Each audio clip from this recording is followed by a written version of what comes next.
Hola, ¿cómo están? Bienvenidos al curso de los rollos del mar muerto y los orígenes del cristianismo.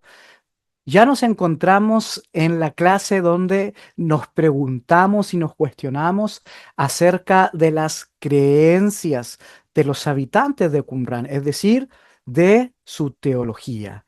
Para los que son nuevos en los estudios bíblicos y tal vez no manejan el concepto de teología, hay muchas formas de explicarlo, pero me gusta mucho lo que hace el doctor Millar Erickson cuando dice que la teología cristiana es la disciplina que trata de exponer sistemáticamente la enseñanza de las escrituras para responder a las preguntas fundamentales de la vida. Aquí Erickson destaca el aspecto práctico de la teología, vinculándola con las necesidades contemporáneas. Así que eso es en realidad la teología, es la enseñanza que tenemos de cómo vemos a Dios, cómo vemos su plan en el mundo y cómo organizamos esa enseñanza en ideas. Eso es la teología, la organización de las ideas que yo tengo de Dios. Entonces, cuando yo hablo de la teología de Qumran, lo que estoy tratando de decir es cómo al leer todos los rollos de Qumran, yo puedo organizar las principales ideas y desde allí sacar conclusiones en qué efectivamente creían los qumranitas y a eso le decimos teología qumranita. Entonces, en primer lugar, los qumranitas creían evidentemente en la doble predestinación y en el dualismo. Aquí hay una cita muy importante que está en 1 QS 13 al 17.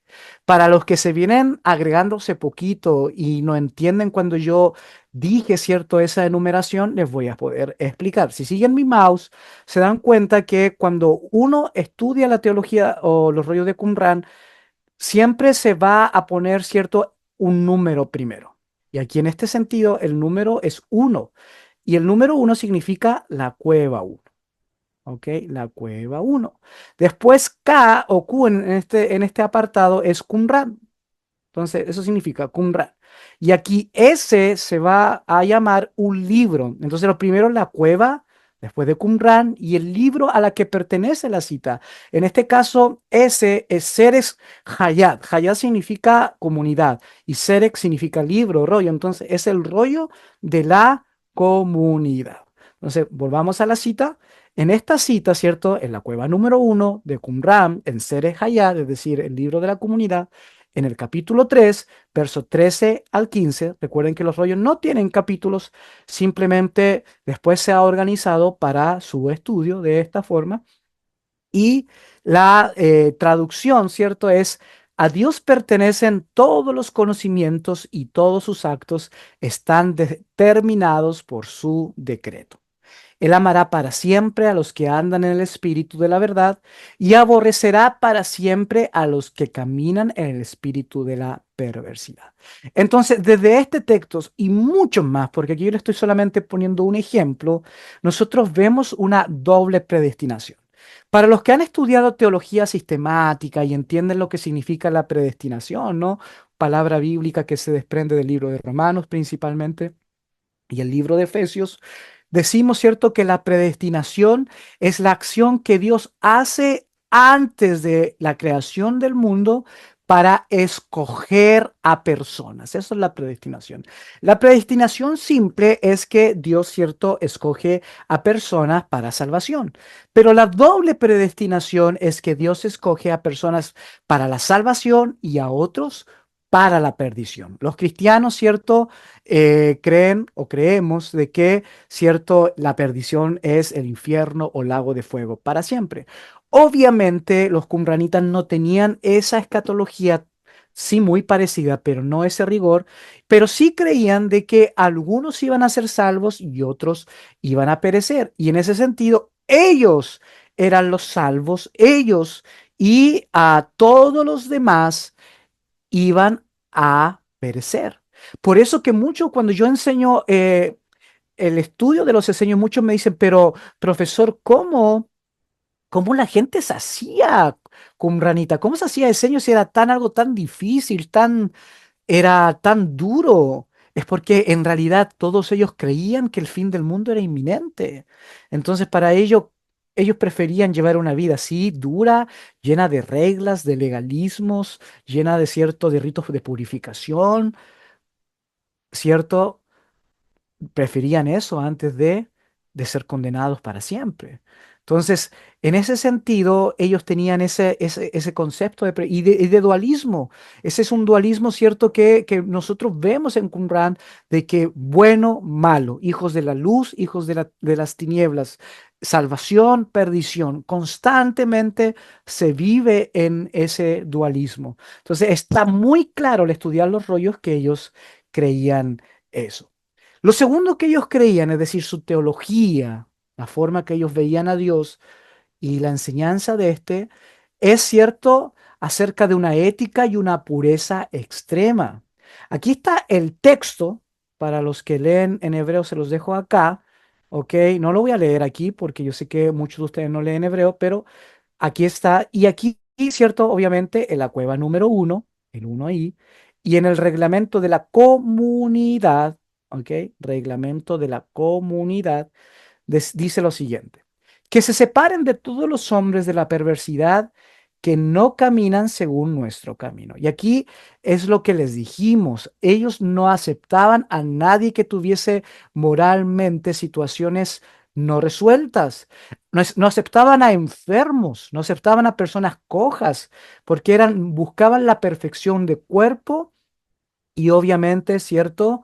De espíritu, la concepción del alma, ellos no lo tenían. Recuerdan que ellos eran hebreos, por lo tanto, el helenismo que después invade a un área del cristianismo todavía no existe.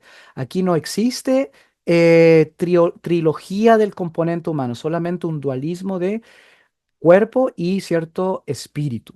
Entonces, en ese sentido, ellos buscaban que su cuerpo fuese perfecto y obviamente estaban constantemente purificándose. Para ellos, el bautismo no era una acción de una vez en la vida, sino una situación constante. Necesitaban purificación, pero constante.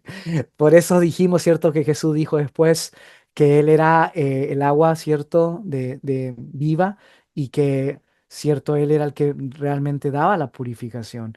Y obviamente, ¿cierto?, también por eso sabemos que muchas veces el Señor Jesús sanaba a gente porque la creencia de ese tiempo de que nadie iba a entrar al seno de Abraham o nadie iba a ser salvo si estaba enfermo. Y es muy interesante ese aspecto. En tercer lugar, la expectativa apocalíptica. Yo les he enseñado que la apocalíptica era un estilo literario, era una forma de escribir, así como existe, ¿cierto?, la prosa, la narrativa. La apocalíptica era escribir algo usando elementos que muchos piensan que los judaísmos de la época aprendieron desde su roce socio-religioso con los persas, y que tiene mucho sentido porque los persas son dualistas, porque los persas, ¿cierto? Creían en un enemigo, en el mal, en una especie, ¿cierto?, de Satanás, del Shatán en hebreo, el enemigo, porque los persas creían en un Mesías.